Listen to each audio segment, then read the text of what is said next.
as I get him over here. And, all right. So we have ourselves a volunteer. Oh, man. So, first part of alligator wrestling, I want to give the alligator here a second to catch his breath. No, come back. I don't want to chase you around anymore. You sit. Thank you. Come back. So, I am going to go ahead and attempt to jump on the alligator's back. Now, there are a few things you have to watch out for before you just try to jump onto an alligator's back. The first thing is I want to make sure that his head is facing straight out in front of him. Because of where their eyes are situated, he can see off to his sides a little bit better than he can see in front of him and behind him. So, alright, now it's yeehaw. Please don't get too much closer to them. Alright. Let's look at this big guy to calm down just a little bit.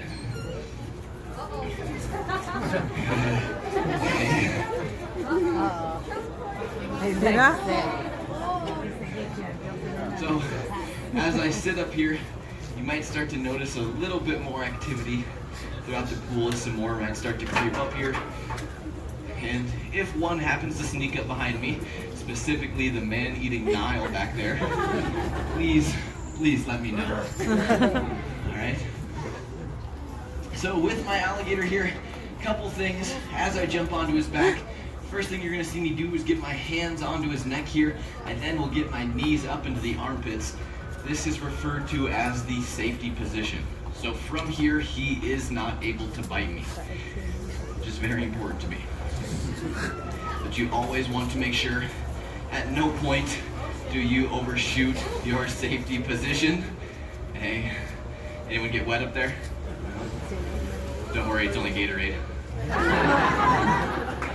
So, we might have to jump one of those guys. Alright, so as long as those two are going to behave themselves here. So, with an alligator here, I do like to take a quick second to point out a couple adaptations of alligators that make them very well equipped for their aquatic life. And the first big one is, with so many of them in the water, you might see a few sitting underwater holding their breath. Alligators do have an ability to hold their breath for several hours at a time. That time does depend a little bit upon their current body temperature as well as their level of activity. And if I get him to open up his mouth here, if you take a look inside the alligator's mouth, you are going to notice that you cannot see down their throat. And this is actually because the tongue acts like a valve. So it does allow alligators to open their mouth underwater and not get water into their stomachs. Really, the only time you can see down their throat is if you catch one of them mid-yawn. Or if you're on your way down, but like that one. As well as the nostrils and the ears. Nostrils are... It's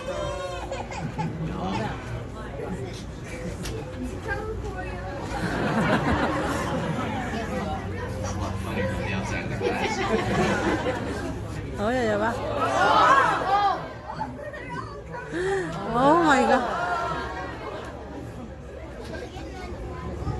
Ah, Lydia. Alright. So like I was saying, the nostrils, which are right up here at the front of their snout, they do have some valves that close when submerging, as do the ears, which are right behind their eyes here. So this just keeps alligators from getting water into places that they do not want. In their eyes, which is probably the most important adaptation here. Oh, no. Please don't get closer. Oh.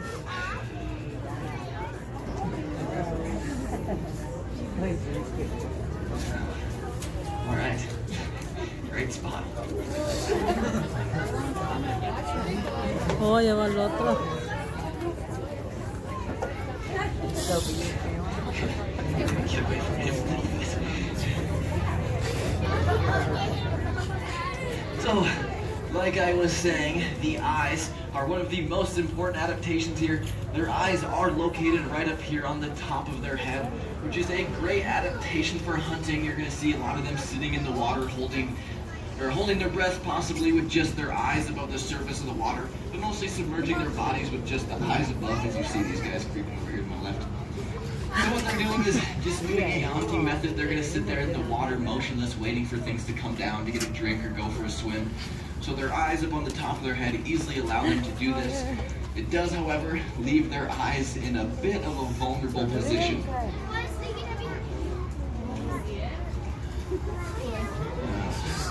So the eyes of the alligator here being vulnerable, they do actually retract down into the skull of the alligator. They are protected by this large bony ridge here. And as the eyes open up, you will notice that they appear to flick forward. And this is actually a secondary eyelid that's known as the nictitating membrane. And it does kind of act like a pair of diving goggles. It is just a clear eyelid that allows them to more easily see while underwater. But like I said, a person does have the strength to hold the mouth closed of about a 6 or 7 foot alligator. So what I'm going to do here, starting with my hands on his neck, I just want to very carefully reach down underneath here, making sure I get a good grip on his mouth.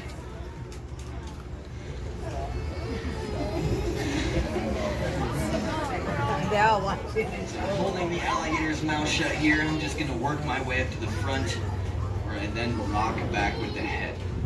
Now we do hold their heads up in this position here. This simply helps the alligator from spinning, or stops the alligator from spinning and rolling underneath of us, which is typically the first thing you're going to see alligators and crocodiles do in order to free themselves. It's very possible if he does spin around, he could just throw me off to his friends here who are very clearly waiting for me. It's also possible he stops on his side or his back, which then gives the alligator a clear shot at my stomach and my face. I do like both of those things. Or, you know, in worst case scenario, say we end up rolling around for a little bit and I'm caught up in his feet, wrapped in his tail. All of a sudden we stop. He's on my back holding my mouth shut. So we do hold them up there just to limit their movement. It is also from that position where we can come around the front taping their mouth shut if we ever have to move one of these guys or do any medical examinations on these animals. But by doing this, we just limit their stress process. So I got one more really cool thing for you guys if you want to see it before I get eaten. So with an alligator's limited vision, like I said, they can actually see off to their sides a little bit better than the alligator can see in front of them and behind them. So, as long as I get my alligator here to sit nice and still, and he doesn't move, I'm gonna go ahead and open up the mouth of the alligator here. Now, like I said, limited vision here, so I can dangle my fingers right out in front of his mouth where he is not able to see me. It is also possible, if you are very, very careful, so I can stick my hand straight inside of his mouth. Always, always important. At no point do you touch inside of his mouth. And if for some reason something does touch inside those jaws there, you're going to see those jaws snap shut. Trying to catch something like my fingers. We'll see if he'll react to us a little bit here. 1, 2, 3, 4, 5, 6. So I am going to go ahead and jump off the alligator here. To safely get off of the alligator, the first thing you'll see me do here is I am going to hold his eyes shut. I'm sure you see me cover his eyes quite a bit here. But we do cover their eyes just to help them relax a little bit. Sometimes you hear that closing their eyes makes them think that they are dead. No, I don't really believe that. You gotta keep in mind though that their brains are about the size of a walnut, which is still twice the size of mine. That's why I got this job. So, eyes shut here, head down, and very, very carefully. Oh, straight back off our alligator. And that is alligator wrestling.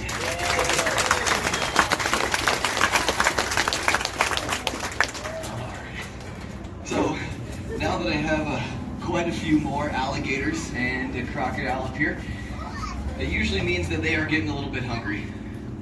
And that brings me to my favorite part of our show. Is the other trainers out here with food, and it would not be too much longer until we became the food. So instead we have decided to create a visual signal as well as a sound signal. The visual signal is the green bucket, which you can see catches quite a bit of attention. And our sound signal is I am just going to hit the bucket with a stick. So they are going to know food is ready. Are you ready? Who's hungry? All right, and we're going to toss a few pieces of chicken out onto the ground here. Now you will see as soon as I toss a piece on the ground, they simply hear it hit the ground, and after that, it's kind of a matter of finding it. Because the eyes are up on the top of their head there, you're going to see them rolling their heads off to the side to pick up those pieces of chicken, just feeling around for it. All right, we'll toss one more piece up there.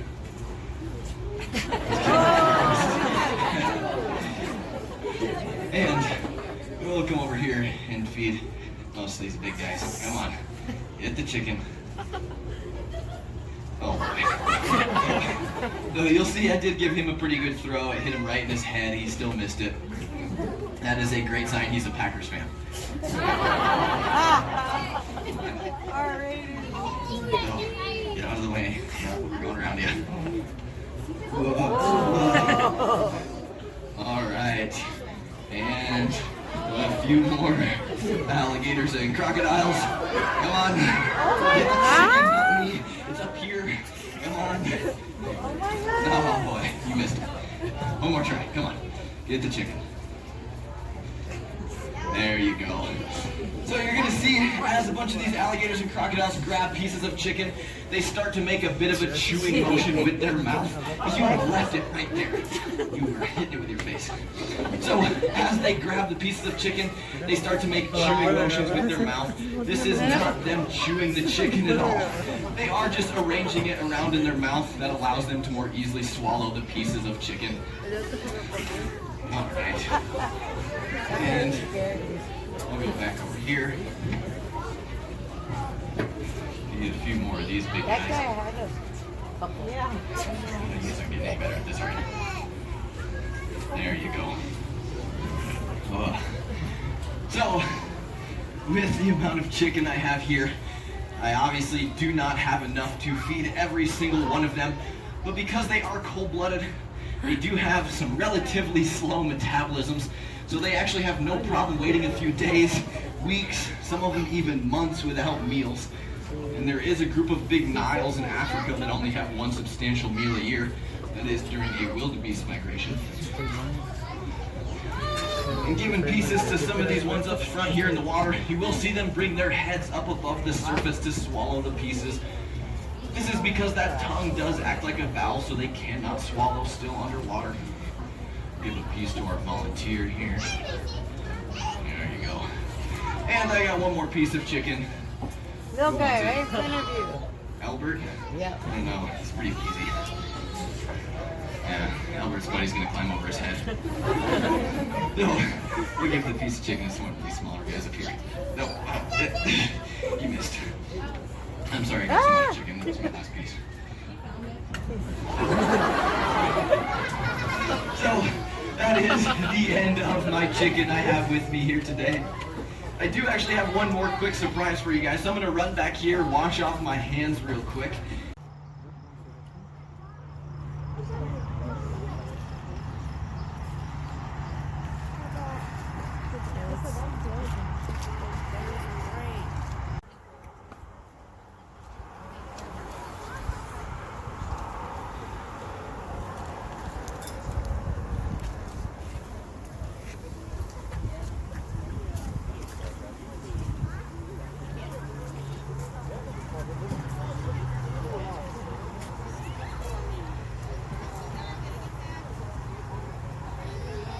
gusta la morcilla están.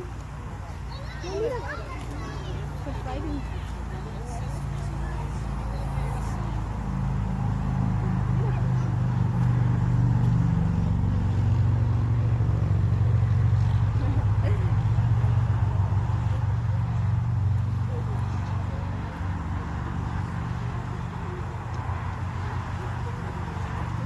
Mama, look at them fighting.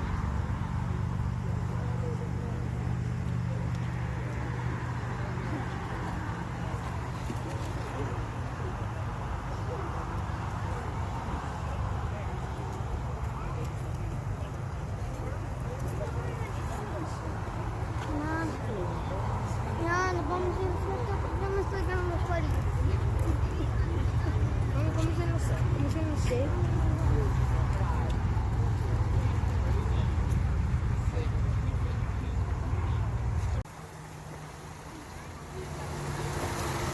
Hasta yo sí.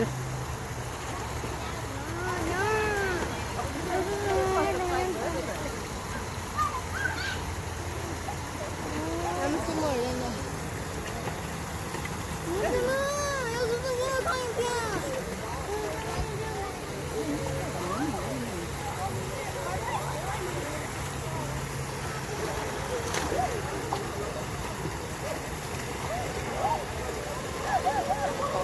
Oh.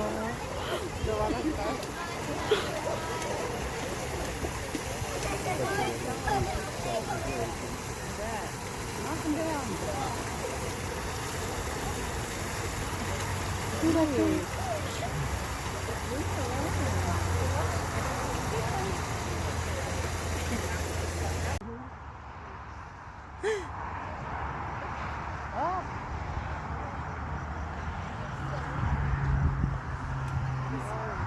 No, he's reckless.